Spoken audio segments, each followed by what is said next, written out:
seconds remaining. Thanks for tuning in, guys. I am AC, joined by Fear here on Beyond the Summit 2.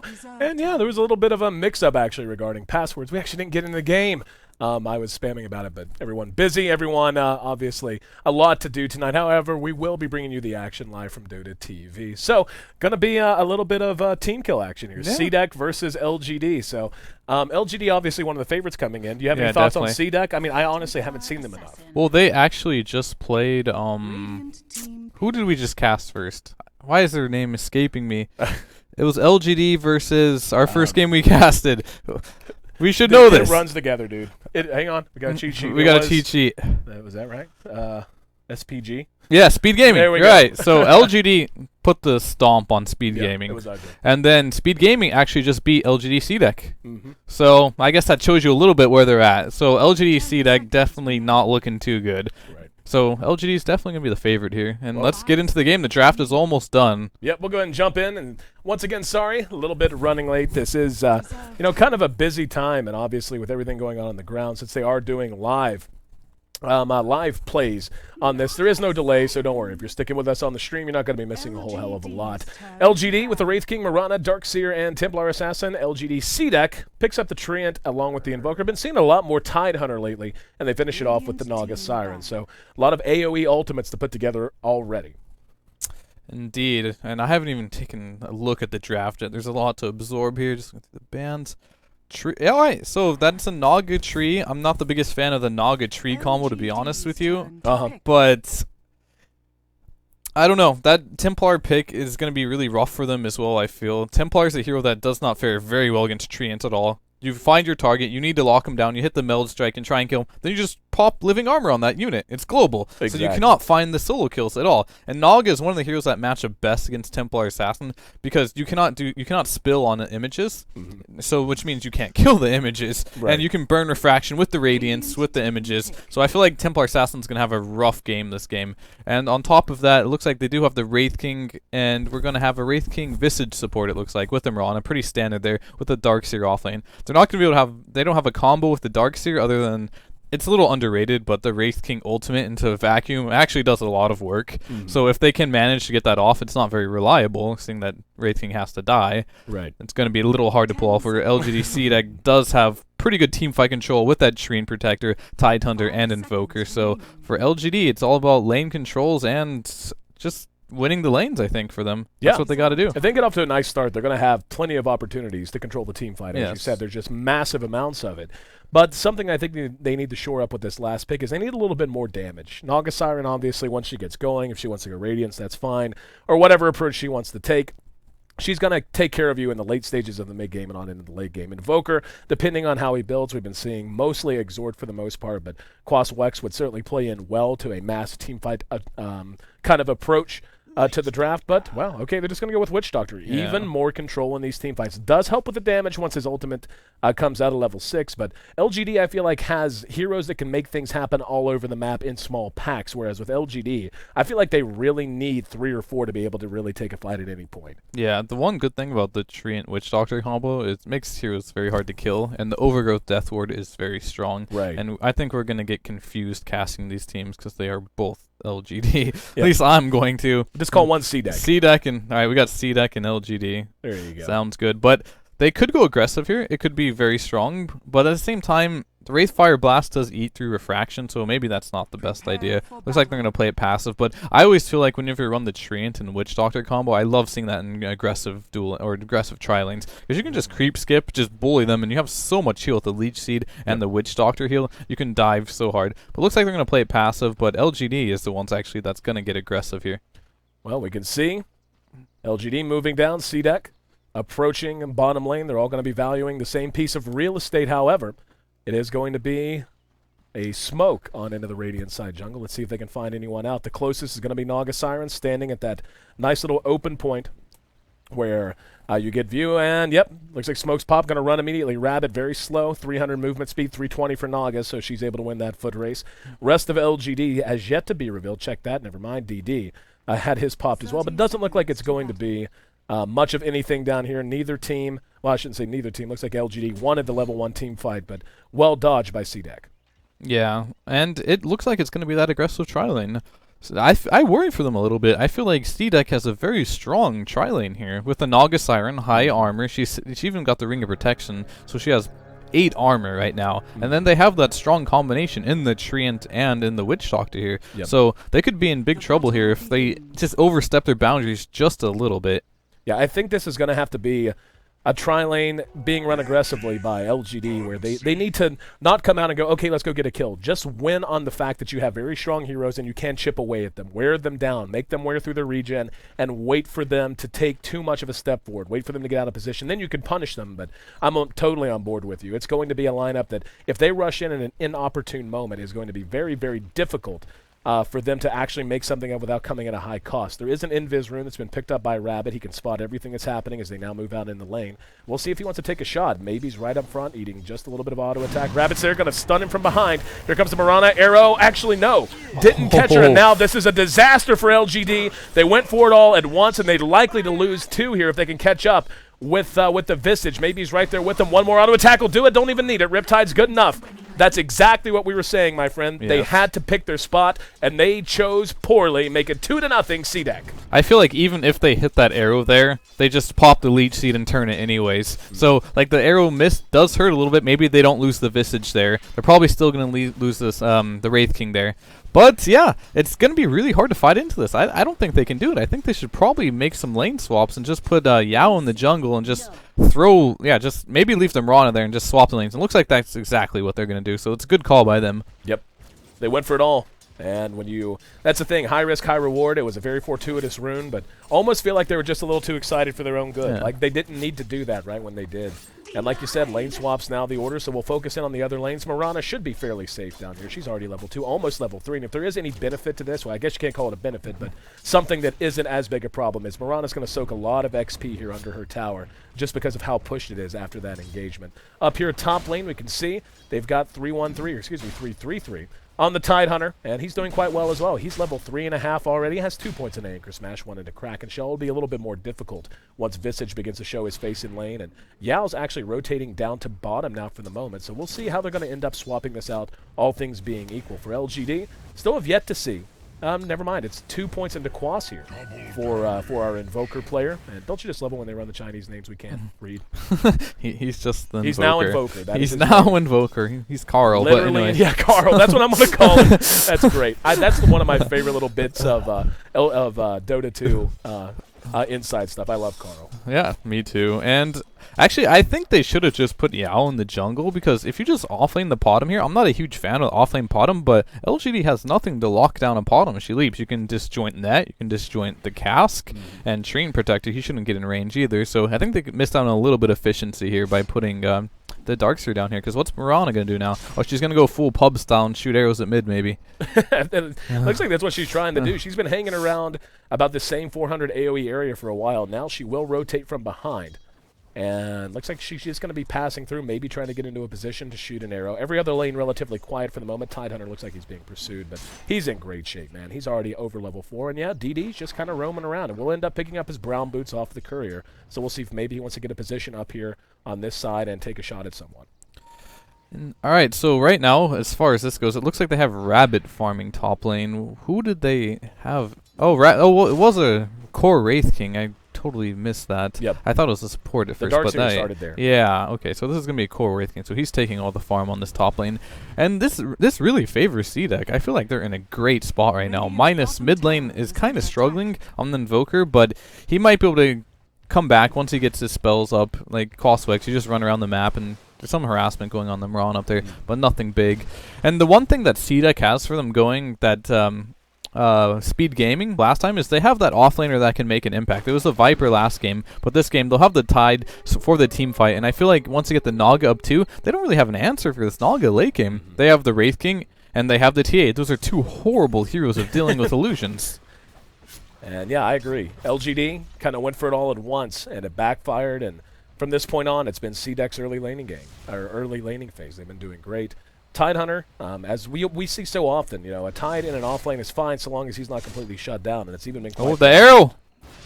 And the Mirana's working out. Yep, an Invoker in mid. Tried to help him out with the tree armor, not so much, as he ends up taking a spill after being connected with by the Sacred Arrow. LGD finds their way onto the board. Yeah, I mean, that's the most frustrating. I hate playing in something pubs. Mirana just sits mid, shoots the arrow, and looks like I'm top lane. Engaged at top, in trouble. And he will end up dropping behind this. Now we're beginning to see CDEC counterpunch a bit. Rabbit, looks like they thought about diving and thought better of it. He's got some help to the south. That's going to be DD. Actually just shot an arrow and hit that creep. They may have seen it. Yeah, they did. He was in position to maybe try to hit an arrow after a teleport back in, as we're seeing right now. But now coming up the hill, and we'll see. Yep, there's going to be the blast. Arrow going to be shot. That's going to connect on the Tidehunter, though. Let's see if they have the damage to bring him down. They should. Solo assumption there. They may lose Rabbit at the end of it, though. That heal from the Witch Doctor doing absolute work to keep them alive, and now DD's in trouble. Finally, they pick off the Tidehunter, and DD barely able to make it away. He might even turn to re-engage. Has a Sacred Arrow up in 1 second if he wants to shoot it. Visage still alive for the moment. There's the leap and the arrow. They do manage to clean up. One more as the Witch Doctor takes a spill as well. So CDEC, even though the laning phase was looking to be going their way, has been stunted a little bit with the good arrows from Mirana. DD playing very, very well, and they needed this out of him. Indeed, they did. Right now, we've got the... Well, I forgot what I was going to say, actually. But mid lane, they were about to go on... TA was going on the Invoker there, but he got out safely, so I was watching, keep an eye on that. But I was going to say the rotation was really good there from the Witch Doctor and the Treant, realizing that they went back to an aggressive tri-lane, and they just went to top lane, got a pick off there, but it didn't go out in their favor. Obviously, a couple of good arrows there, landed them the kills, but it was a good effort, and it was the right move to make, I feel.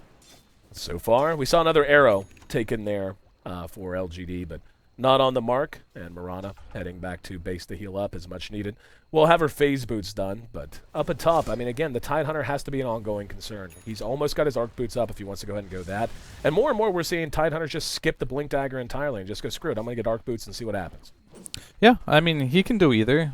I think this game in particular, I think he can go Arcane Boots. It'll be a good pickup. Some like to just skip it, like you said, and just go straight for that Blink Dagger. But I think this is a game where he could just get that early Arcane Boots, just get some more farm, apply a little more pressure with having the Witch Doctor or something rotate up there. Even the Treant Protector wouldn't be so bad. But what they really need right now is they need this Treant to get some more levels, I feel, especially against the TA. Just a little harassment in mid. Just burning his mana, that's annoying, but... He is crushing the lane, though. Lin at 43 CS, stacking up to the 27 of the Invoker. And in fairness, the Invoker has been under some pressure, but this is where you want your TA to be. She's got 1,000 gold tucked away, along with Magic Stick Bottle and elsewise. She's actually going to end up... Nope, never mind. That wasn't her. That was the Mirana heading to top. And, but yeah, like, he's in great shape. What kind of build do you think he's going to go from here? The TA, I mean, it's totally player preference. A lot of people going the Midas, but you usually don't finish the treads if you want to do that. Right. So he might just go into more of like a drums BKB. That sounds like a China thing to do. Get that BKB as soon as possible. They're a huge fan of that item. Drums a little sustained as well. Give you some more mana to spam refraction, especially so if you do get hit by an EMP, you have some extra mana to work with. Down at bottom, CDEC pushing the tier 1 now. Darkseer's the only one in the vicinity. He's at half health and in no position to try to contest this. Doesn't even look like they're really in good shape to try to counter push top, at least at the moment. Is that a single pull or a double pull? That is a double pull. So that's not even going to help them in terms of pushing. So this bottom lane, definitely the domain of CDEC. And you feel like they've gotten sufficient enough work done? It seems like they've had a great laning phase with the Tide and the Naga in particular winning out. Yeah, CDEC's in good shape right now. Like, they have no answer for this Naga, so if they can get this Radiance up on the Naga, she did go for a bottle, which is a little strange on safe lane Naga, but I like it still, especially if you can bottle up illusion runes. Really a super powerful rune on Naga Siren, because the Riptide works on illusions, not just the mirror images. So if she can bottle up some big runes, she'll be able to apply even more pressure. And if she's able to get that Radiance up, like heroes like TA can't deal with it. And Skeleton King or Wraith King, I keep mixing that one up. I like Skeleton King. I wish they brought him back. But the Wraith King, once we get like a Diffusal Blade 2 on the Naga, she's going to have a hard time. And one thing I was mentioning on mid lane as well, the reason why he's getting so crushed is he went for the Quas Wex build. Yep. Usually if you do want to beat a TA mid, you have to go for the X-Core, get that Forge Spirit up and the bonus damage to deal with it. And it looks like another arrow shooting mid. That's got to be frustrating. But he dodges it, so it's kind of wasting Mirana's time. I feel this is the main reason I was saying in the other cast I don't like support Mirana. It's like, if you don't get a lot done with it, what does the hero even do? I mean, you have her ultimate, and then it's just totally reliant on if your arrows hit or not. And if they don't hit, she doesn't really do much. She's totally skipping Starfall here, just going for leap and arrow. Well, she's kind of one of those heroes that can transition to a semi-carry role late. She just takes so long to get into gear that it's almost always more efficient because she's going to give you her utility regardless. And if you have the room in your lineup to run her as a core, it just makes sense. That way she's actually gaining ground towards that as opposed to having to try to transition and come online even slower. Will be the Midas pickup on TA, and I'm kind of surprised by this. Like you said, it's not surprising to see the item on a TA. It's just a little surprising to see an item on a TA when she's already gotten up her treads and invested that much gold elsewhere. So that comes out just short of 10 minutes in. You think that's quick enough? I think it's fine. I think when she invested into these treads as well, it also invested in keeping the Invoker down. So I think it paid for itself basically just by keeping the Invoker down. He's nowhere near a Midas himself. He's not even going to go for one. So I feel like this Invoker could be a problem for CDEC if he doesn't get a lot done and he's just sitting here at level 8 going for phase drums with the Quas build that does not scale. He could be a bit of a liability here. At top, the counter push is on. LGD looking to bring a tower down as well. Visage did hit 6 and has his familiars banging away. They've got a lot up there. There's a Tornado EMP that'll catch the Wraith King, and that's going to sap enough of his mana that his ult isn't available if they can catch up. There's that cask just bouncing, but no follow-up. I'm a little surprised they didn't try to follow up, and I guess that was because of the familiars who are going to end up sacrificing themselves at the end of things, but must have ended up getting a stun on 1 or 2, so well played there from our Visage player, namely DDC. Yeah, I mean, we hit an arrow was hit on Witch Doctor too, and then the familiars followed up with a good stun on them, so zoned them out just enough. But that's going to be a big problem for Wraith King as well, going Quas Wex on top of like the illusions. If they do get a diffusal up, he's going to have to get a pretty early BKB this game, or else he's just going to lose all his mana in the team fights. Tidehunter has found his level 6. They go Arc Boots as we expected. We'll see where he wants to go from here. Very commonly, if you're not going to rush a Blink Dagger, Mech's always an option if they feel like he would be the most appropriate carrier. It looks like it's going to be Triple H, Hunter Hearst Helmsley, for those who are a fan of big-time wrestling. Triple H will be most likely building an urn. There's going to be a Midas out on the core Wraith King as well.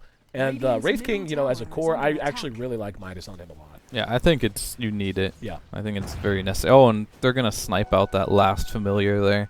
So he's going to have those on cooldown for another 83 seconds, which actually gives them a pretty big window to actually take a team fight here with Ravage up and no familiars. Tide's in position, and they're looking to siege. They've got their Invoker player, Carl, up front, pecking away at the creeps. Let's see how dedicated they are. This will be a 4-on-4 if they do decide to engage. And just being really patient at the moment. Take a look at Tree's build. He's got 1 point in nature's guys. Up, hang on, they're going to engage. Tornado EMP, that will catch Rabbit, so he has no mana whatsoever. And that alone just makes him so ineffective. I mean, Wraith King only has 1 button, can't use that, and can't even use his ultimate. I think Wraith King at this point desperately needs to invest into a Soul Ring. I think without a Soul Ring, he's not be able to get any stuns off. He's not going to have mana for his ult as well. And Soul Ring, one of the things that's really cool is once you get low HP with it, you pop it. It helps kill you, and then you'll just have just enough mana to use your Reincarnate. And I feel if he doesn't get a Soul Ring up, he may not be able to get ults off very often. Yeah, I agree with you. And it makes sense. Like you said, the Invoker kind of gave up a chance to win mid in exchange for being able to go with this mass teamfight build, which is what his team more or less drafted anyway. And it just makes a ton of sense up against the Wraith King. Just being able to take that away from him makes him feel completely ineffective. It makes him feel just like a hero who has to farm for 50 minutes and has 0 utility outside of that. A big concern still is they have to address this Naga problem, I feel. Yep. They really have to address that Naga's free farming because they have to know their lineup is not good against Naga. And like the super late game, they have nothing that's good against it. Maybe Ion Shell throughout the early stages you can deal with it, but Wraith King's terrible, Naga's terrible. So if they keep playing like this, I give this to CDEC. I think they're in really good shape if they're able to just keep their farm up on Naga. And he's in 2nd place in net worth, so he's doing just fine. CDEC rotating some help up top. Mirana's still a tough target to lock down, especially now that she is almost level 8. Has Moonlight Shadow to draw upon. Visage Familiars will show themselves, and there's a little counter warding, so they might want to rethink this. Right now, CDEC, they've got the Naga advantage, as you said, but I don't feel like they're pushing the advantage they actually have right now.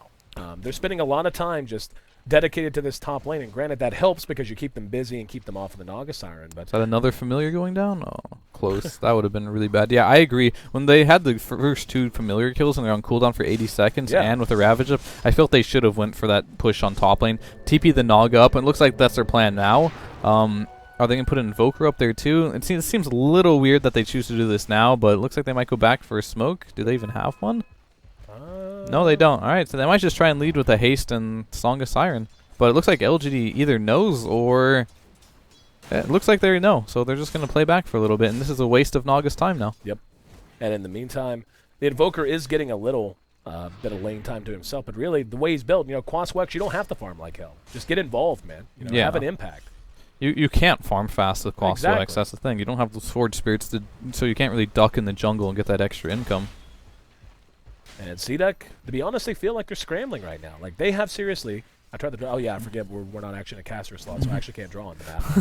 GG, starting the lobby without us. But they've basically been staying in the range of that top tier 1 and the Radiant side secret shop for like the last few minutes. And yes, then like Naga came all the way up there, used the haste rune, and now is just going to walk back to farm. And there's nothing wrong with her going to farm, but they have enough of an advantage that they can keep LGD hurting. They can continue to bleed them. And they're just not doing that. I mean, Tide is going mechanism. That's nice. Maybe that's it. Maybe they're just going to wait out another 100 gold, get a mech up, and then try to do something. Yeah, I think once they have that mech up, they can fight easily. It's just really going to depend on... Well, they do have the mechanism as well on the Darkseer, so they do have that too.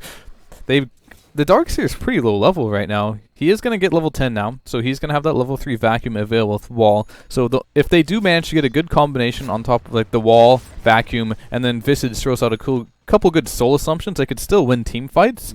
It's just... I don't think that at this point CDEC wants to take that risk right now. They're like, okay, let's just get the Radiance and out farm it because we have the late game advantage. So that's probably what's going through their head right now. Taking a look at overall net worth, TA's actually on top. That Midas certainly paying for itself by now. She's got 2,400 gold tucked away, and I'm interested to see what item she wants to go for. If it's going to be a mobility item. If it was going to be something like a blink dagger, you've already seen it. So what do you think here? I think she just goes for damage. Go for either like the Desolator could be good here. The BKB as well isn't terrible because they do have the Ravage and the Quaswex Invoker. And on mid lane, can they do this here?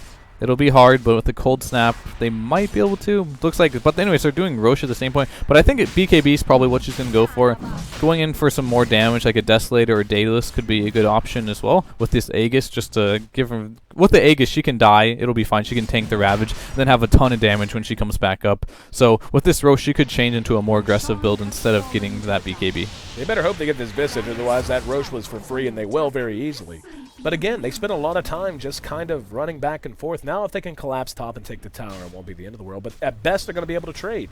They do have a Glyph to defend their tier 1 mid if they want to. They're actually going to send someone back. That's Tide. Yep, Tide coming in and thinking about the Ravage. Wisely holds on to it. And Rabbit going to be surged back to safety by Yao. So yeah, that's actually really not great for CDEC. They were forced to pull all the way back. They barely got any damage done to the top tower. And they just ended up giving up a Roshan and an Aegis for free. Yeah, they weren't able to smell out that they were doing the Roche. It was just pretty much soloed with the Visage. Was it the Visage? No, it was TA and Wraith King. Oh, TA and Wraith King. So it was fairly obvious that we were going to do that at this point. But they weren't able to smell it out, so that was just a free Roche going the way of LGD. Naga is getting rather chub, as she's at about 3,400 gold. The Relic coming up very shortly.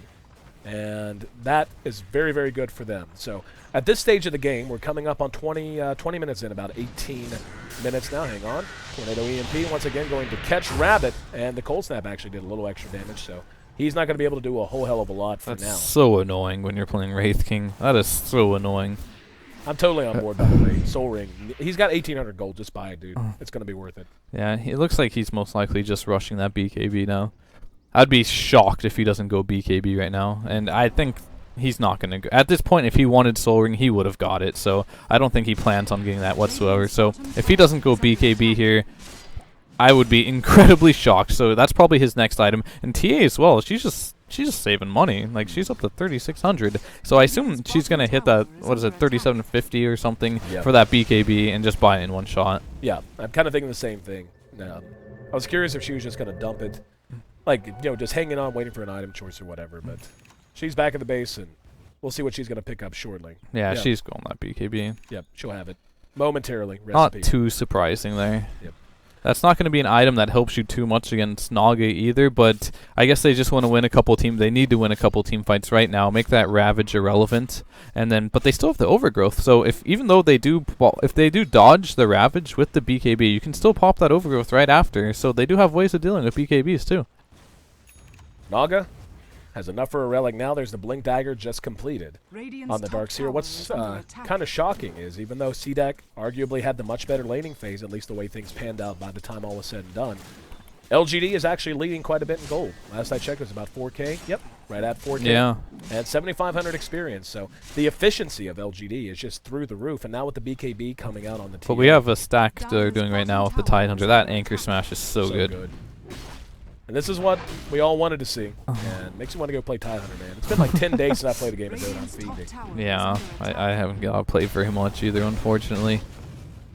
And we got a smoke going mid. Here we go. Blink They're gonna Dagger's jump choice. onto the Invoker. Carl in trouble. Force Staff gets him a little out of the way. There's Song, though, and they're all grouped up. Oh, Tide's coming. Can they get there soon enough? BKB on the ready.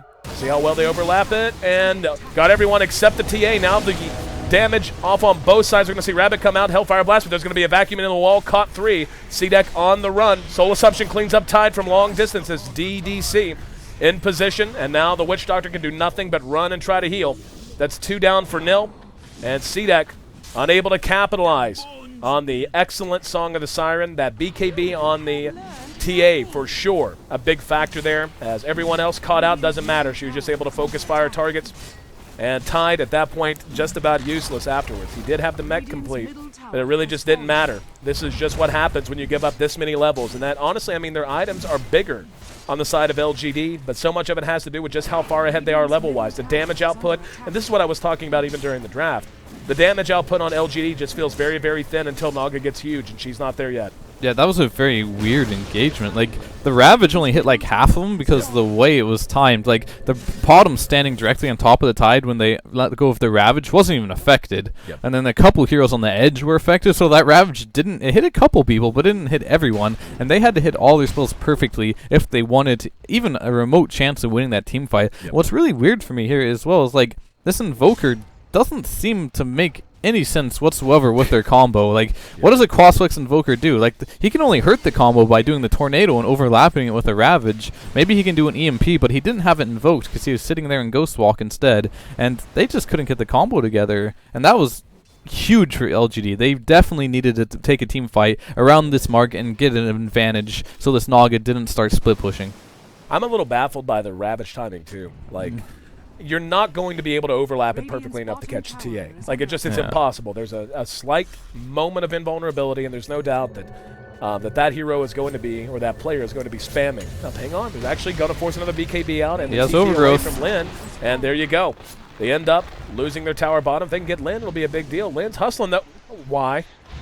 Like, that made no sense. Why? They may get her anyway. She's just going to melt for the moment. Caught with the Song, and now dead. Has the Aegis popped away. It was going to be reclaimed in less than 30 seconds to begin with. Here come the Familiars. Let's see if it's enough to buy her time. Refraction eating some damage. Nope, not even going to bring him in. On the other side of it, we can see the Wraith King is standing.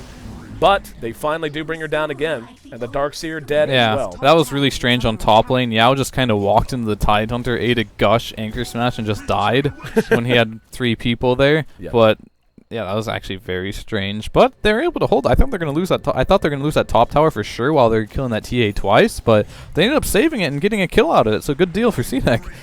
Radiance up. This is what they needed. They have to make sure they win their next few fights. There's going to be a Gush forcing the leap out of DD. But he makes it to safety.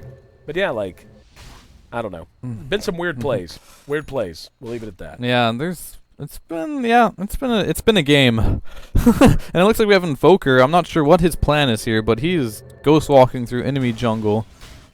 He's He doesn't have an Orchid or anything. I don't think he can solo kill anyone, but I guess just basically trying to do his best Treant Protector impression. Just go be a walking ward. Give him vision. and yeah, I don't know. I'm not sure if I agree with this Blink Dagger on Rabbit. I don't hate it. I don't love it. I don't hate it. It's more like, of a support item, whereas he's been played as a core to this point. yeah, it's like if he gets caught out even once, that Blink Dagger is going to be terrible. But it looks like they just want to apply the pressure. So they just want to get the jump on top of probably an Invoker before he gets his spells off and lock him down, which makes a lot of sense. But with BKB, no matter what happens, you'll just get your spells off anyway. So more of a risky build, but he was able to get it quicker than the BKB, so I guess they felt like they're pressured just a little bit. Well, the BKB's not exactly far away either. Yeah. Arrow, shot, not going to connect on anyone. And yeah, they can't even come out to fight. Ravage is up if they want it. Middle tower Tornado EMP going to be up for the Invoker in just a moment. And they may try to engage off that. There it is. Tornado EMP only going to catch one. The Mana Burn on the Rabbit. No, actually missed him just outside of the AoE, so he still has his ultimate. And missing with that EMP, I don't know that you can even fight, because this is going to happen. Oh! Horrible communication as CDEC finds themselves in a precarious situation. Rabbit doesn't care to die at this point. He's going to end up dropping, but there's a vacuum into the wall. And CDEC doing what damage they can. The BKB forced as the Witch Doctor got off the ultimate, but LGD still able to survive through the storm. The Ravage completely ineffective. They lose the Invoker at the back of it. Yao scurrying to safety. There's a Soul Assumption and one last Wraithfire Blast or Hellfire Blast to kill one more off. Diffusal Blade setting up the arrow. Soul Assumption. That's a 3-0. And yeah, what can you say? Everyone's done it if you've ever played the hero. Song on top of a Ravage. It's bad news, and it's going to be about 20 seconds till they're able to rejoin the fight. In the meantime, they're going to force a 2-3. Yeah, this is looking like CDEC is 0-2 in the groups right now, and this may be a 0-3 for them off of that one mistake. I thought they were in a pretty decent they were in a decent spot there, and especially if they got their combo off, which they failed twice now. This is twice they failed their combo. Yep. And when you do run a huge ultimate combo like this, they're running pretty much Tide, Tree, Naga, Witch Doctor. They're basically all blowing their ults at once. And if they don't get the kills in it, this lineup's potential is just fall back and Naga and hope she carries kind of thing. Yep. And if you get too far behind, Naga can only carry so much when you get this far behind. So they got to get their combos together. I mean, they can still take it if they get their combo, but I'm not too confident after seeing 2 failed combos already. Well, LGD's just getting big everywhere. We see that DD already has that Diffusal we saw come into play there, and he's on his way to a BKB, has the Ogre Club already up. The TA actually almost does have a Desolator done on top of everything now, so her burst against a Naga Siren is going to be gigantic. And even DDC on the Visage, who hasn't had the most phenomenal of early games, we can see he's actually the lowest of overall net worth for LGD. He's more than halfway to a Scepter now. So all of these big items are coming out for LGD. Meanwhile, CDEC is relying on superb communication and teamwork, and they're just not doing their job. They're really not executing at the level required right now. And Naga's not looking too big at this point either. We're 26 minutes in, and she just has her bots Radiance Drums, which isn't terrible, but considering what LGD has, it's not enough. Arrow shot.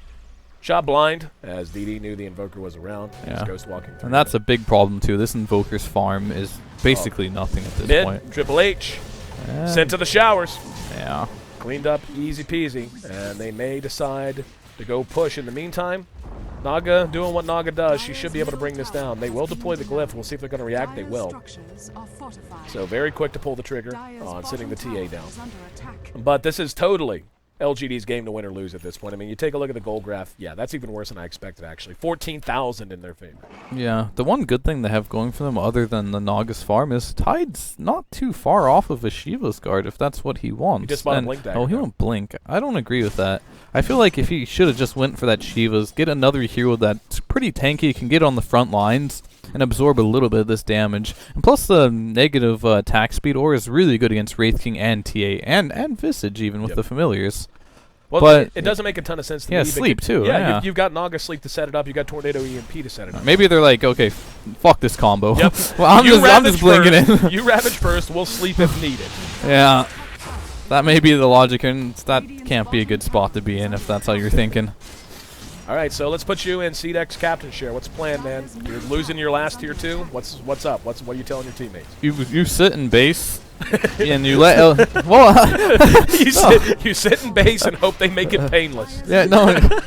You sit in the base and you just have Naga do her thing, and just don't get caught out. Don't get ganked. Maybe try to go for some cute Treant nature guys ganks. It's only level 1, so he's gonna have to keep recasting that. Just turtle with the Invoker. He's still good at turtling with the EMP. And you just sit in the base and let Naga take pretty much all the farm on the map, and then if they push into you, then maybe you try to take a team fight again. But for now, you can't fight them outside of your base. This TA is gigantic, by the way. She's out-farming the Naga Siren. Like, a Radiance Naga Siren is being out-farmed by Lin. He just picked up a Blink Dagger, so he's going to be able to just blink and blow anyone up that he just about cares to. And, yeah, like, just questionable across the board for CDEC. And, you know, it's not as if they're just outclassed here. We saw them look good early. Just their decision-making after that, and in a lot of ways their communication. I mean, they've had chances to take fights and just haven't been able to execute. Yeah, I mean, this game is going to be totally reliant on if third time's the charm with this combination they have. Can they do it? It'll be hard with another Aegis up. LGD got roached down to half. CDEC might know about it, but they can't do anything about it. As they're just waiting for, yep, there you go. TA will take it up at top. Naga trying to split push top tier 1. No glyph, so she'll get this easily, but LGD may honestly just decide to rush down the lane. Like, there's no way a Naga, even a Radiance Naga, is going to out push them. If they can force a fight, they should be in a really nice position. I do feel like there's a good chance for CDEC, though, if they're able to catch Rabbit with an EMP. If they can do that, maybe. If they're able to finally chain everything together properly, they'll have a shot. But Maelstrom now up on the Wraith King as well, so the rich get richer. Yeah, that's a good... Mjolnir's going to be super important when he goes and engages. Like, especially in the late game, dealing with Naga, having some type of AoE to clear it. Like, before you'd see people build mass Battle Furies against illusions, but I think Maelstrom has, like, totally and completely replaced Battle Fury as an item. So that's going to be a really big pickup if they do manage to extend this game. But CDEC, as I keep saying, they're still in a good spot just due to the nature of the lineups. I think their lineup was...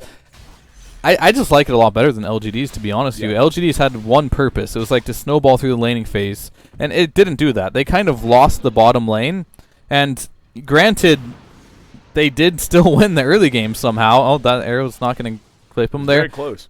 They still got, actually, now that I think about it, they still got a lot out of the early game, even though they shouldn't have, but it was really supposed to shut down this Naga Siren, and they didn't shut it down as much as they planned to. So Naga's still going to be a huge problem. She's keeping lane to lane. She does have her Manta style up now, and it's up to this Invoker now. Tree can keep healing the towers up.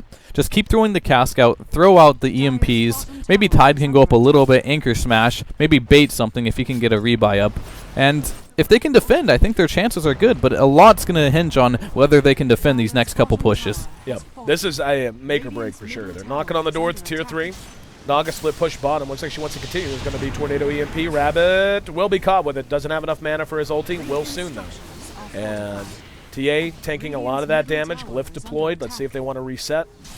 And the cask is still doing what it does. But yeah, they're just able to push so quickly. Naga is still pushing elsewhere, though. Arrow's going to split the wickets. And the fact that I didn't catch a target when it was that close, kind of a big deal. Looks like they still want to sell out on this. Rabbit does have enough mana for his ulti now. And they're going to just continue to fight around that.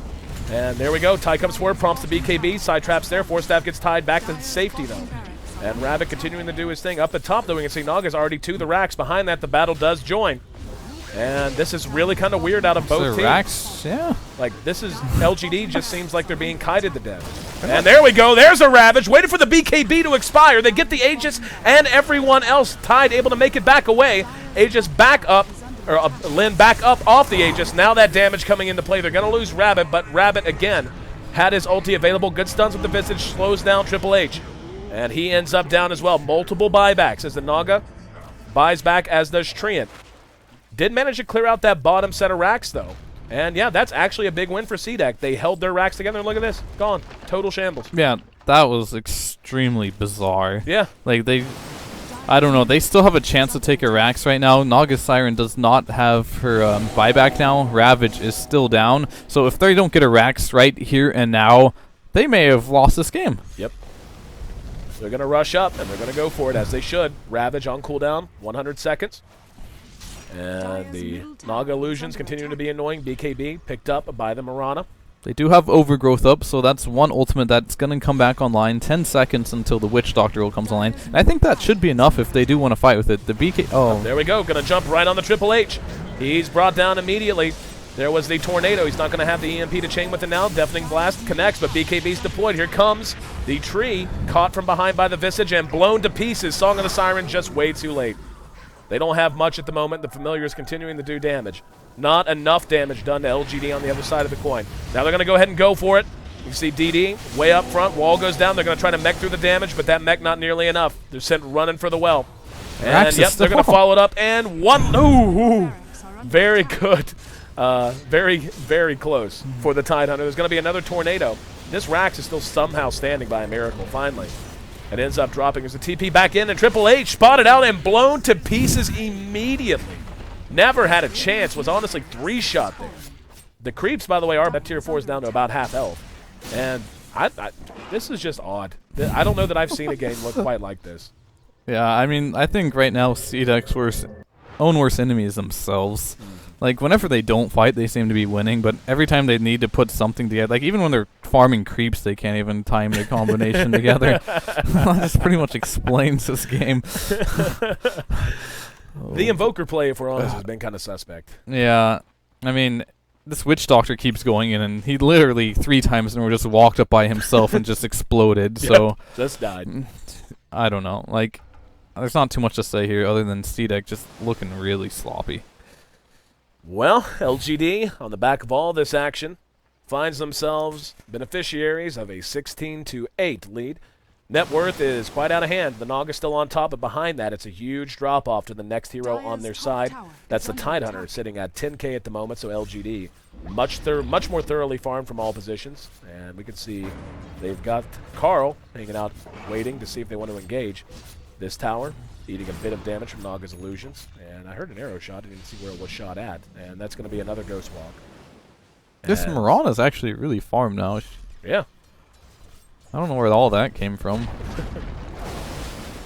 And, like, even CDEC is, like, they played decently well, I guess, by getting that Rax bottom, but I think that was more of LGD just giving them a freebie for the most part. Well, so they do have that Rax advantage, so they're still in this, but... Well, that fight at the tier 3 and mid was just weird. Like, they went in, they went out. They went in, they went out. They popped BKB, then continued to just stand and not fight, and it was indecisiveness, I think, on both sides. Yeah, Tree actually could have saved himself that last fight there. He did have overgrowth up, but I thought he was just saving it for rebuy, then I clicked on him, and he just didn't use it. So he could have actually lived there. Well, that probably wouldn't have changed the fight too much because they didn't have any follow-up whatsoever. But CDEC, more than anything, they have to take a team fight that they can win. And the good news is Naga is getting more farmed. Was that a Diffusal 2 on her? No, it's just she didn't have that last fight, did she? I think she just got that Diffusal. Yeah, she just finished. Okay, so that's a really good item for her to have as well. You can just purge up that Skeleton King or the Wraith King. Gosh, I keep saying Skeleton King. But anyways, the Wraith King. It's all good. The Wraith King, purge on him, throw some illusions on him, either force him to use that BKB or he'll lose all his mana. Well, he's got his Mjolnir up now, so he's becoming more and more of a problem as time goes on. His BKB is down to 8 seconds, but still quite formidable. And yeah, like you said, it's I don't think I could have said it any more succinctly. Is CDEC just seems like their own worst enemy. If they had executed this lineup as well as it seemed like they had an opportunity to do so, they would have been right in this game. As it stands, LGD is way ahead, and I mean way ahead, close to 20k gold and in excess of 20,000 experience. The levels alone are kind of out of hand. I mean, the Invoker is the same level as the Tidehunter, all right? Yeah, but for some reason, like, I keep thinking CDEC's doing okay because their they have the items they need. They have a Hex now on the Invoker. They have the Shivas. Like, what more can you ask for those two heroes? Naga's not doing too badly on farm. I guess they're really lacking on the Witch Doctor and the Treant Protector, whereas, like, you just look at the Mirana's items. That's a support Mirana. She is huge. And Visage, huge as well. He has the Aghanim, so I guess all that gold is just the supports are way more farmed on LGD here. Yep. Well, and TA's just gigantic too, by the way. She's like she's pretty much her and the Naga are like equal at this point, which shouldn't happen for the most part. Even with a Midas, it shouldn't happen, like you said. But here we are. Taking a look at standout performers, the Visage and the Mirana. Actually, Visage, Mirana, and TA, I count directly for 14 of the 16 kills that LGD has tallied so far. 5-0 on that Mirana. So she just, like you said, it's Mirana, you got to shoot arrow, hit arrow. You have to have impact early. And even though it didn't feel like she did, obviously she kind of did. I mean, it's sitting at 5-0 and involved in 12 out of 16 kills. She's been all over the place, and more importantly, she's been surviving. Yeah, I think she got more than enough work done her. She got that early snipe in mid, so that was a free kill for TA. And then that top engagement we saw, she shot 2 arrows and ended up getting 2 kills when they went up there with the Treant and Witch Doctor. Right. So that right there is just like, okay, I just got 3 kills off the bat, and it helped her get a really good game. And that's the thing about Mirana for me is, like, either you have to have that huge impact early or you really fall off. But this game, she was able to find her openings. Taking a look everywhere else, we'll take a glance at the metrics as we wait on the pause.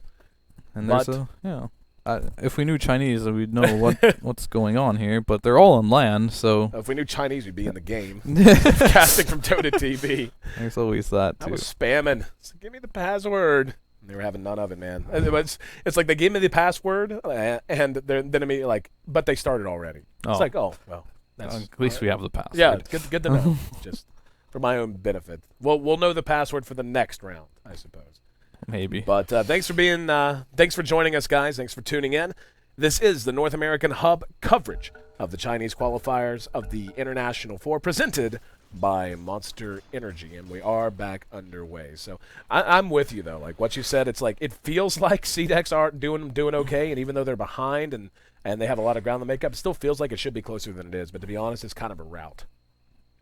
Yeah, I mean, they can still hold the base defense. They do have the Hex now, so if someone does start sieging the high ground, like the Wraith King up there, you can hex him, you can drop the EMP, put some illusions on him, and that might actually be enough to kill him, because they don't have any defensive heroes, as in like the Shadow Demon or the Dazzle that you normally see. So if they can get the mana burn on top of him and burst him down while he's hitting that high ground, they might actually be able to kill him and hold the defense, but they have to chain it perfectly, and at this point I'm not confident in their ability to chain anything together right now.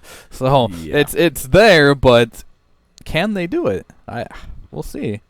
But I like how they're splitting the map now. Just don't let LGD get together. Just play Naga's game. If they can just play split push Dota, have every lane pushed out, have the Invoker run through jungle, maybe look for some picks on a straggling support, though all their supports right now are very farmed, so no one's going to be an easy kill. But with a Naga there and all of her illusions up, they can get a kill. If they can keep the split push up, that's what they need to keep doing.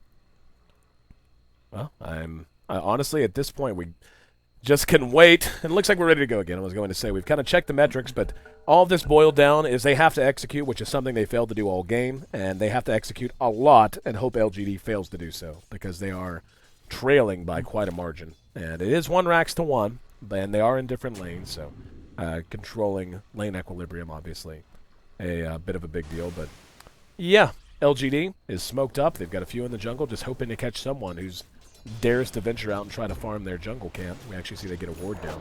And now they'll go ahead and pop it and hang out. In the meantime, TA has finished a Daedalus. She is absolutely crushing. Indeed she is. She does have the Daedalus sub. She's gonna... Tree Armor's like no longer matters. I thought Tree Armor was gonna have a huge impact on TA, but at this point when she's this farmed, it doesn't really do anything. That block of how much 80 damage is really... It's nothing. I mean, it blocks her fraction plus damage, and that's it. Invisibility. Well, for the moment, both teams playing it close to the breast. Roche is going to be back up in about 20 seconds, give or take. So I would imagine that's the plan for LGD. Take a Roche in, go get a win. Yeah. One thing that's surprising to me, though, is this Darkseer is actually not very farmed at all. I mean, she just has Blink BKB. Does have the level 3 wall now, so that's going to be big. And it doesn't look like LGD is able to find an opening to get together and push. They want to push this bottom lane really badly, I bet, because that's always pushing into their base right now. But Naga's doing a good job of playing that rat Dota, just getting in. You can see in mid lane, he's just cutting the creep waves with the illusion while he's on top lane. So good micro from him, getting the lanes pushed out and making sure that he's buying himself more time to get more items. That's kind of what they need. But the problem is, well, I mean, you can bank on the idea that TA, as good as she can be when she's over-farmed, does tend to fall off against super true hard carries like a Naga. But just look at the crits, man. Like, in the last 3 seconds it took me to say that, they critted for about 3k worth of damage just between the Skeleton, the Wraith King, and the TA. And that's cheese. Yep, cheese. Going on to, I didn't even see who picked it up. It was actually TA. Rana. Wasn't Rana? Yeah, Rana has the cheese, I think. Yep, so she's also just about got her Manta style done too, by the way, and just shot that into a Mud Golem. Dude, Mud Golem's the most miserable creeps in the world. Indeed they are, and yeah, they're getting really farmed on LGD. Like, I was saying before, Naga's really, really good against their lineup, but when they have all their cores are like 2 items above the Naga, it's just like, yeah, you have a good hero, but when you have this many items, it doesn't really matter too much. Both teams continuing to play very passively. We see Lana is shoving in that bottom lane, as you said, such an annoyance. Naga illusion right there, though, to be as annoying as possible, get a little extra CS. And everything kind of resting on Naga at the moment. She's level 17, has 3,500 gold tucked away. What item do you think she's going to go here? Just upgrade the diffuser or maybe go something a little bit more punchy? I think Butterfly is really good for her here. There's no MKBs up right now, and just more damage, faster split pushing, I think is what they really need. Heart's okay, but I feel like she needs damage more than she needs survivability. They don't have that much AoE on LGD. I think you can get away with going for that butterfly build. 4,400 gold on this Wraith King. Yeah. Has yet to spend it. And they're just going to go ahead and rush. It's going to be a Tornado EMP that actually misses Rabbit, and he's going to be able to make it away Mirana, though. Caught with it, not enough mana for an arrow anymore. Using that Aegis. Playing very brave with the TA and the Wraith King. Taking through most of this. There's a deafening blast. Buys a little bit of time. Visage Familiar is continuing to peck away. It's down to half health, and they are just chopping wood on this tower. Here we go. He's going to come in. Scythe of Ice Shoes will go Scepter out. Familiars are right behind him like they came in and didn't engage. They prompted the BKBs, and maybe they'll think about doing it now.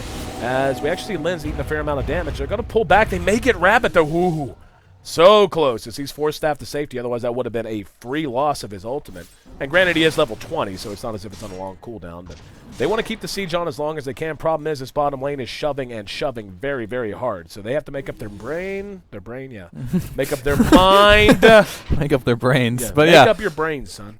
Like, when you do stuff like that, they did get the Glyph Timer, but you're playing against a Trine Protector. He's just going to heal that back up to full. So they didn't accomplish too much out of that. Nope. I agree. That was weird on both sides. CDEC, though, I'm beginning to understand. Like, they come in like they're going to Ravage or something, and they force the BKBs to be used. Yeah, that was really good. Yeah, like, and they've done it a couple of times. Last time, they didn't really capitalize on it. It was just kind of weird. That time, there's no doubt it was intentional. Yeah, I mean, if he can get that, he can do that because he has that Ghost Scepter, and even if they go on him, he does have that Shiva's up in mech, so he's not easy to kill whatsoever. So he can do that every single time if he wants to, and I think it's just going to be up to TA now, just kind of read that a little better this time and not waste that BKB when the Ravage does not come. Assault Cuirass purchased by the Wraith King, so he is hitting very quick. Look at that. Yeah. And yeah, now he actually has the Cuirass. He didn't even have it complete. No, until he didn't even have it so completed. we're gonna keep an eye on him. And he blinks in it. Let's not keep an eye on him anymore. Go blink, Rabbit. Right now, it's like, man, I hope no one sees me. I see you. I'm gonna keep it centered on you until you blink out too. You're in punishment, and no one's home. Good job. But this has actually been a really low kill count game. We're at 24 kills at 44 minutes in, and weird stuff on both sides. TA, 2,500 gold. She's going to have buyback now. That's particularly important since she picked up bots. And is going to be able to buy back into these fights if she really wants to. For now, was shoving that bottom lane. Naga shows her face, though. And we will have another pause. So, Yeah. At 44 minutes in, this has been a weird one. Is it just me? Like, I feel like this has just been a weird game of Dota. Like, casting it and watching it, it feels wonky. Yeah, it's just been mistakes. Too many mistakes, and yeah, it's been very strange. It's, fails on the team fight execution. LGD going into like a losing tri-lane situation. Just like very interesting games play. But for me, what's really strange about Maybe is I feel like he should be spending more time split pushing than sitting in his base trying to defend. The last couple of fights, like look at the one time he was not present at all. He was able to get a Rax. The last couple times he's been sitting like ready to take the team fight. I think he should just be pushing the base at all times and forcing LGD back, not having LGD force the Naga back. So if he can just keep the split push up and just, even if they trade Raxes, I feel like that favors CDEC at this point because they just have much better split push potential. Well, they need to figure something out because this is not getting better anytime soon. They kind of stopped the bleeding for a little while, but it's still heading south. And they're not getting any closer. And we talked about it before. The Naga Siren late game is a big deal, but she's got 4,800 gold. So, like you said, she can go straight up butterfly now if she wants. That would make sense. It's just the rest of her team gives you nothing right now. Like the Invoker is at best giving you some delay tactics with Tornado EMP and with the Deafening Blast, but for the most part, it's the Naga Siren show. So if she split pushes, that's fine. But and she's not going to be able to push nearly as fast as the Mirana, the TA, and the Wraith King, as big as they are. I mean, the Wraith King alone, he's not hitting super hard unless he crits, but he's hitting so damn fast it's almost irrelevant. Then you have the TA, who has crit plus Desolator, and then Mirana, as we've talked about. She's just bigger than you would have ever expected. Her level's not the best in the world. She's sitting at level 16, which is middle of the pack, but she has a Diffusal and she has a Manta. So yeah. It's They're massive. One value item you can grab if you're on CDEC right now is Ghost Scepter does so much work here.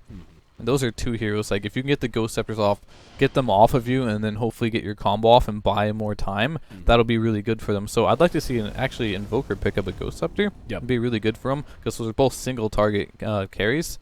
And that tower, look at it, full health again. Yep. Gotta commit, man. Yep.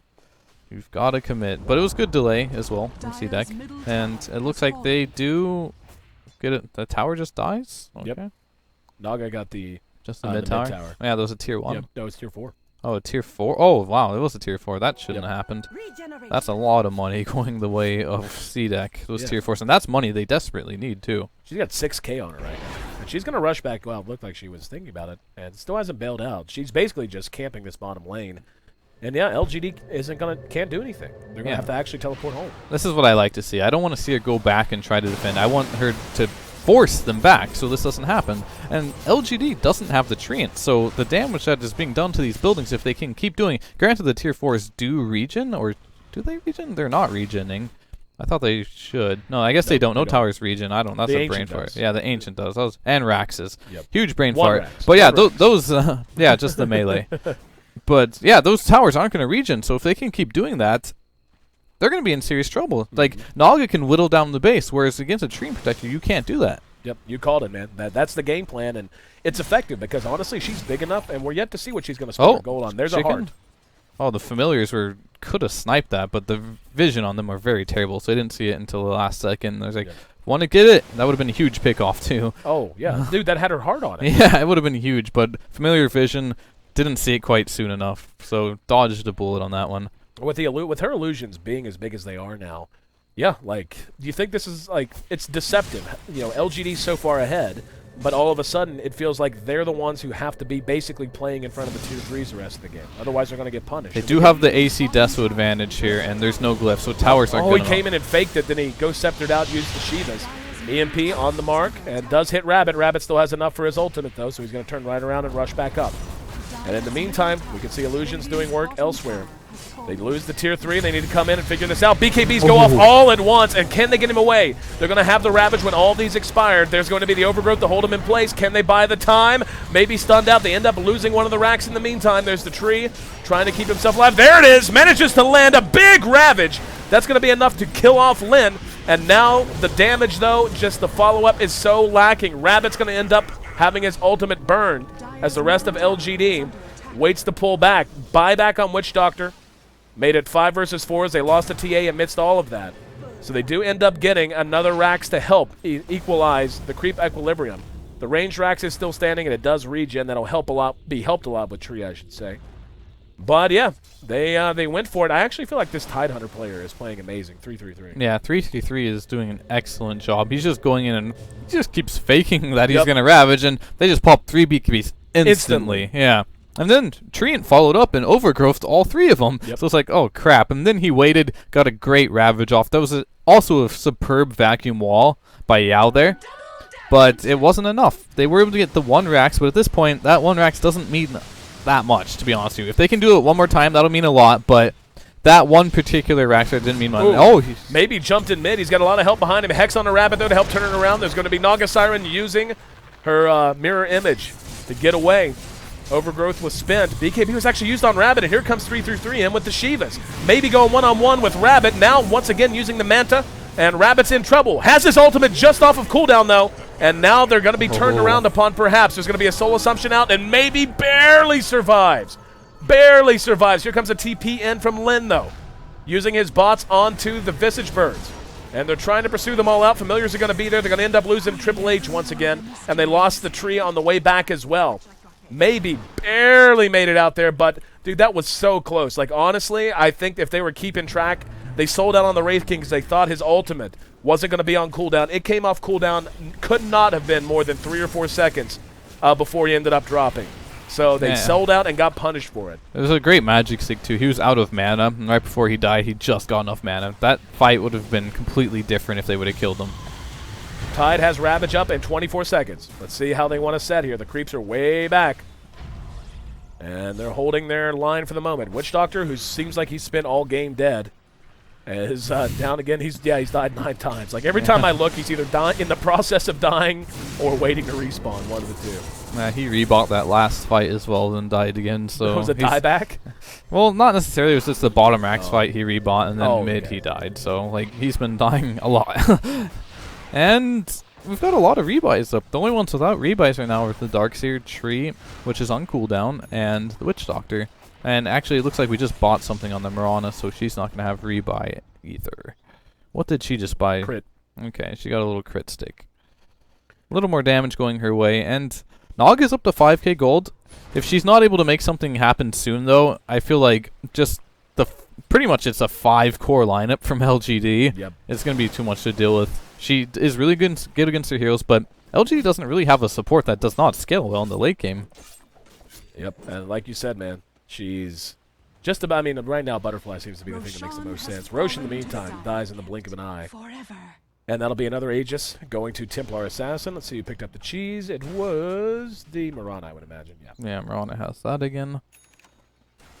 Yule's finally out on our poor Invoker. Been a tough game for old Carl. Yeah, Carl's not having a good game. That much is for certain. And they do have Aegis cheese again, so back to split push tactics for Naga, and if they group up one more time, I think they won't have a hard time brute forcing that last racks down. And I feel if those racks on top go down, or even just one, it's gonna be too much for them to deal with. Yep. So they really have to defend this racks. Losing the bottom racks won't be a huge deal, but that's surprising. Assault your ass instead of Butterfly. Is under attack.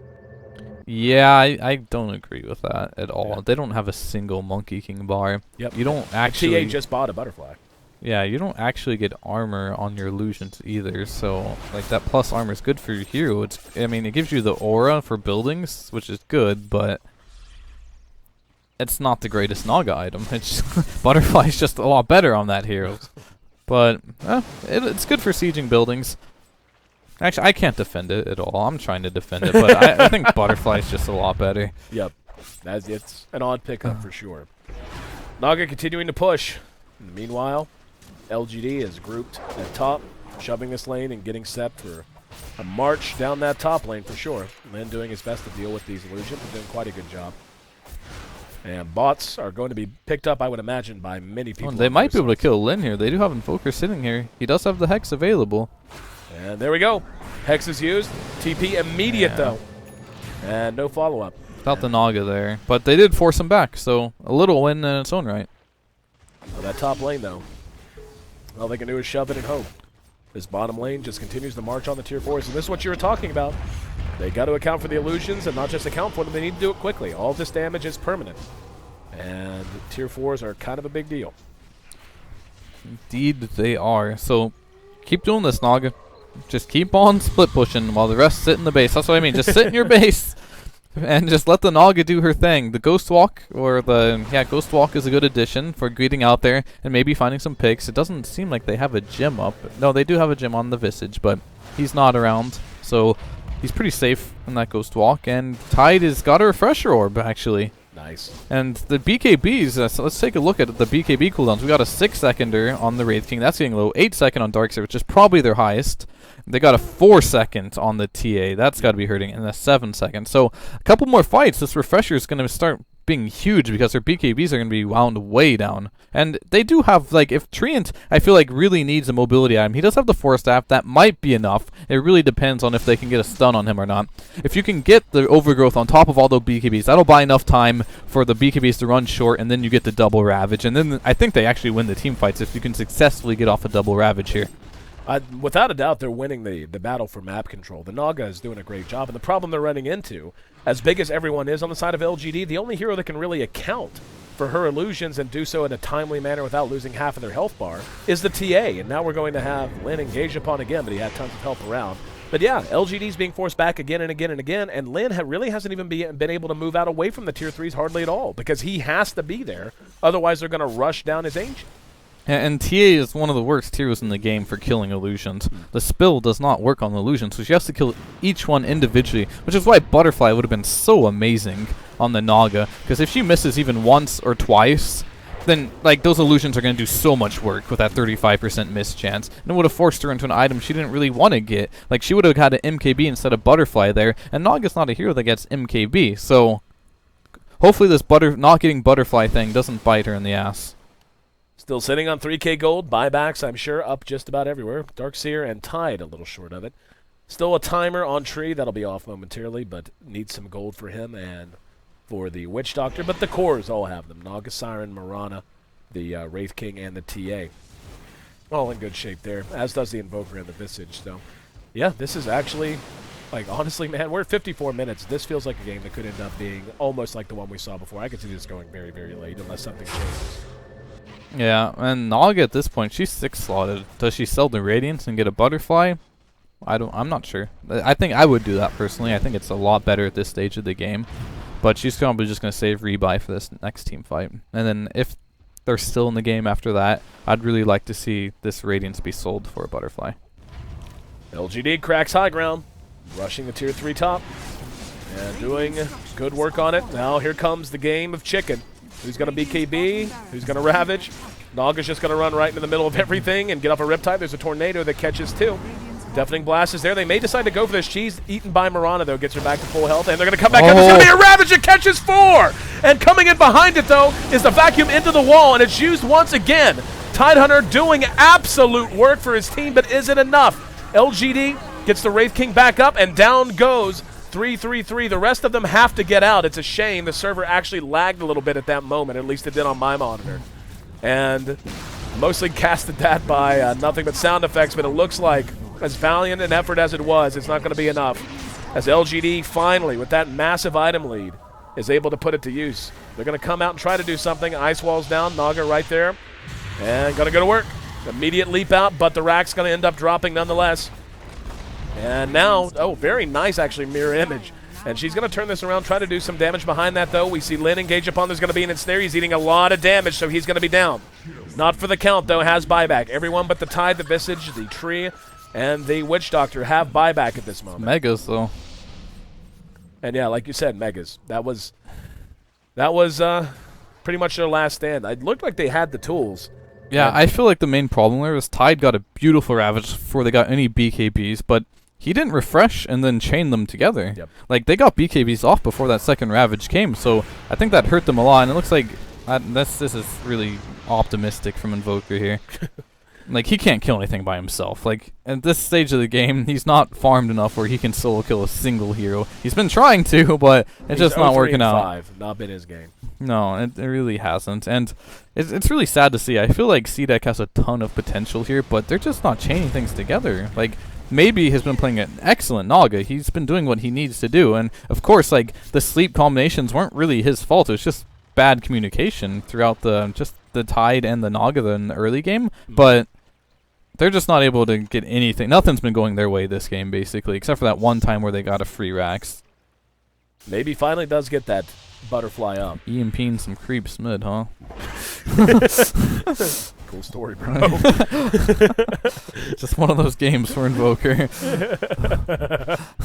MKB's up. And no, there's a defusal and the arrow to follow. LGD finds a good one. Song is up. Can they? Yep, they've got help on the way. The familiars moving on top of the rest of the team. They all drop to the ground. And bit of a missed opportunity for LGD. But really, it's not so much a missed opportunity for them as it was a good reaction from TDEC. Yeah, I'll be super surprised if they can hold off this push right now because they don't have the best Mega Creep heroes. Naga's decent, but she's not even that good against Megas, to be honest. It's usually like the Life Leech and Cleave heroes that are really good at it. Illusions start to feel a lot weaker once the Mega Creeps start pushing. She can still do it for a little while, but I don't think she can do it enough where she can actually get into the enemy base. We're at that stage of the game, too, where the waves are just absolutely gigantic. And only going to get worse. Coming up on our second hour-long plus game of the night. And I think we all expected this. Bit of a longer qualifiers, I do believe. It's probably the longest, I want to say. I mean, we still have a lot of games to play, but I've already seen 3 games that have gone over 60 minutes. Well, TDEC going to run right into him. There's going to be a Hex. Rabbit's there to follow it up and cut down immediately as Rabbit shows off his damage. LGD rushing into the back of the song, and they have no interest in re-engaging, it doesn't seem. They have to fight right now, though, or else their base is just going to die. So, Yep. anticlimactic, probably. Yep, maybe. Just going to be blown up. There's going to be another Ravage, but maybe he's going to end up dropping vacuums right there. Ravage once again used. The damage is just lacking in every single way, as they couldn't ask for more out of their Tidehunter. I feel like 333 has played phenomenally good, but he and maybe not quite enough to carry them after the lead got so big. Haven't taken a look at the goal graph in quite some time, but yeah, it has not been a close game. 25,000 and 40,000 experience. It's been closer than the gold graph says, though, at least. It's felt that way. Yeah. But Tide ends up dropping, and they're going to ensnare Lin. He eating a little bit of damage, but he should be all right. Maybe back up off the buyback. He's down. That'll be your GG. And finally, just short of an hour, LGD able to give a little brother beatdown as they take down CDEC and improve their record to 2-0. And thoughts, man? Like CDEC seemed like they seemed like if they had just made the most of their opportunities, they would have been fine. But that just wasn't the reality of the situation. I felt like, given the circumstances, they should have won this game. Yeah. I feel like they had a perfect start on bottom lane. They couldn't ask for more. They had the better lineup, in my opinion, as well. I felt LG was too all-in in the early game. They avoided that. They had a better early game. They had the Naga, which had no counters. They had the combo. It's just, they failed on like all fronts this game. Right. Like, they weren't able to get the combo off, and on top of that, they had troubles. Like the laning phase, like they could have done more in the early game, and then they couldn't get their combos together. With those two alone, they just kind of lost this game. But like they were their own worst enemy, like I said. Well, they fall to, what is that, 0-2 or 0-3? 0-3. 0-3. And getting into that 3-game hole, that's so tough in a qualifier like this, because you don't want to find yourself after 4 hours of play going, okay, so we can't lose anymore. Like that's got to be a miserable place to be. And it's also in a situation where, and I've always wondered this, I'm just going to ask you flat out. Like, as a professional player, I want you to imagine you're in some of these team shoes, where you could theoretically be just about, if not completely mathematically eliminated if you lose every game in a row. How do you come into that next day knowing you're playing for nothing? Like as a pro player, like, you know you have to make the sponsors happy and to make the fans happy, but like, how do you approach that? Just out of curiosity. You just have fun at that point. Really? Just go out? You just like, you pick lineups you wouldn't normally pick, and you just have fun. That's all you can possibly do. You're going to be demoralized, but if you have to play the games anyways, just make the best of it and just pick some crazy lineups, put on a show. Right. That sounds good to me. Yeah. Just always curious, but CDEC not quite there yet, but they better get things in gear soon, as they have fallen to 0-3, and LGD improves to either 0-2 or 0-3. I'm not sure. Our next game coming up is one I've actually been really looking forward to, especially after that extremely long game we saw, second longest in Dota history, if I'm not mistaken. Yeah, it was. CIS is going to be taking on HGT, and HGT, a team myself included, that I think has a chance to make a run. Like, I see them being top 4, but I can see them actually making noise in the bracket. How do you feel about them? I haven't seen too many games from them, so I can't really have a really educated opinion, but I've heard good things about them, and I like watching CIS, mainly just, Black. And he's playing she's on a Chinese team, and he's a German player, so that's always interesting. But yeah, they're definitely a team that has potential to like get that top 4. LGD is up there too. What team was Air on again? LGD, DT. DT. So those are I think those are my top 3 teams right there. I think that's most people. Yeah. So definitely want to see them play as well. All right, guys. Not sure how long. Probably not going to be long actually at all. Let's see. What time is it? It is 1:04 in the morning Pacific Standard Time. And that means we will be getting going, like now, actually. So we got to go. We're going to try to get in the lobby, and hopefully we don't end up missing the boat on this one. Stick with us here on the North American Hub coverage of TI4, presented by Monster Energy. I'm AC. That's Fear. We'll be right back.